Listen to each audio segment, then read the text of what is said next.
लड़का पिरामिड्स को देखता रहा। उनकी ग्रैंड्यूअर ने डेजर्ट विंड को भी शांत कर दिया था।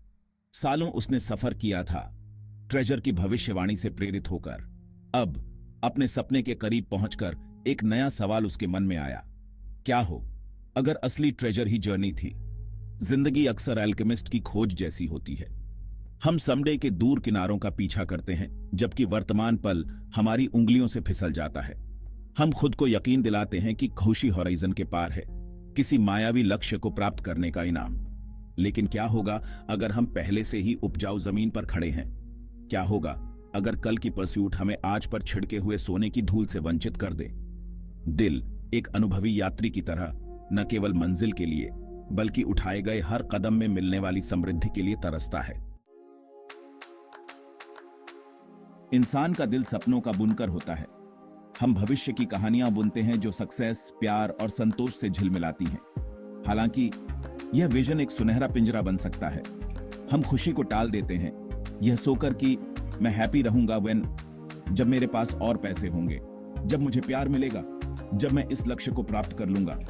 लेकिन वेन एक आकार बदलने वाला मिराज है, हमेशा हमारी पकड़ से दूर। खतरा उस दूर के नखलिस्तान पर इतना अधिक फिक्सेटेड होने में है कि हम अपने पैरों पर बुदबुदाते हुए कुएं पर ध्यान देने में विफल हो जाते हैं। जीवन किसी भव्य समापन का पूर्वाभ्यास नहीं है। पर्दा हमेशा ऊपर रहता है। मंच हमारे लिए वर्तमान कार्य को अपनाने के लिए तैयार है। मैं कई ऐसी आत्माओं से मिला हूं जो पहाड़ की चोटी पर पहुंच तो गए, लेकिन उनके दिल खालीपन से गूंजते रहे। उन्होंने अपनी महत्वाकांक्षाओं की ऊंचाइयों को छू लिया था, फिर भी उनकी आंखों में एक अजीब सी उदासी छाई हुई थी। वह बिजनेसमैन जिसने अपार धन अर्जित किया, फिर भी अपनों के साथ बिताए हुए सरल समय के लिए तरसता रहा। वह एक्ट्रेस जिसने दुनिया का ध्यान अपनी ओर खींचा, लेकिन तालियों के बीच सच्चे कनेक्शन की चाहत रखती थी। ये कहानियां एक मजबूत याद दिलाती हैं, बाहरी उपलब्धियां सिग्निफिकेंट होने के बावजूद एक अनजीते जीवन के खालीपन को नहीं भर सकती। सच्ची फुलफिलमेंट किसी लिस्ट पर गोल्स को टिक ऑफ करने से नहीं, बल्कि हर गुजरते पल के सार को आत्मसात करने से मिलती है। भाग 4, शेपर्ड और पत्थर। आप जानते हैं, उस शेपर्ड की कहानी में एक खास विजडम है जो एक साधारण से पत्थर पर ठोकर मारता है, फिर भी उसे ऐसे मानता है जैसे वह कोई अनमोल रत्न हो। वह उसे रोज पॉलिश करता था, धीरे धीरे उसकी छिपी हुई चमक को प्रकट करता था। शुरुआत में लोग स्केप्टिकल थे, लेकिन वे अंततः उसकी दीप्तिमान चमक से मोहित हो गए। शेपर्ड का राज? खैर, वह समझ गया था कि असली वैल्यू पत्थर में ही नहीं, बल्कि उस प्यार और ध्यान में था जो उसने उसमें डाला था। इसी तरह वर्तमान क्षण, हालांकि यह सांसारिक लग सकता है, असाधारण हो जाता है जब हम इसमें अपनी पूरी उपस्थिति डालते हैं। एक बच्चे की हंसी, हमारी त्वचा पर सूरज की गर्मी, भोजन साझा करने का सरल कार्य, ये ऐसे खजाने हैं जिन्हें अक्सर हम कुछ और भव्य की परसूट में अनदेखा कर देते हैं। लेकिन इन्हीं दिखने में मामूली पलों में जीवन का असली जादू बसता है। भाग 5, वर्तमान। एक उपहार, स्टेपिंग स्टोन नहीं।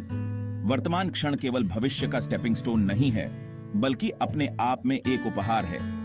यही एकमात्र समय है जब हमारे पास वास्तव में एजेंसी होती है, एकमात्र स्थान जहां जीवन अपनी कच्ची और अनफिल्टर्ड सुंदरता में प्रकट होता है।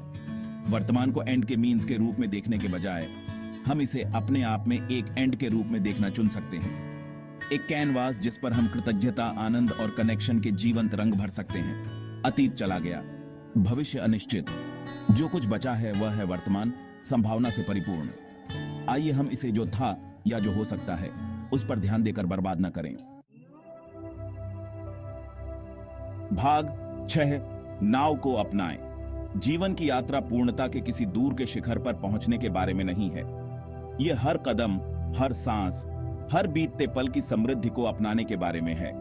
आइए हम इस भ्रम को त्याग दें कि खुशी केवल भविष्य में ही रहती है।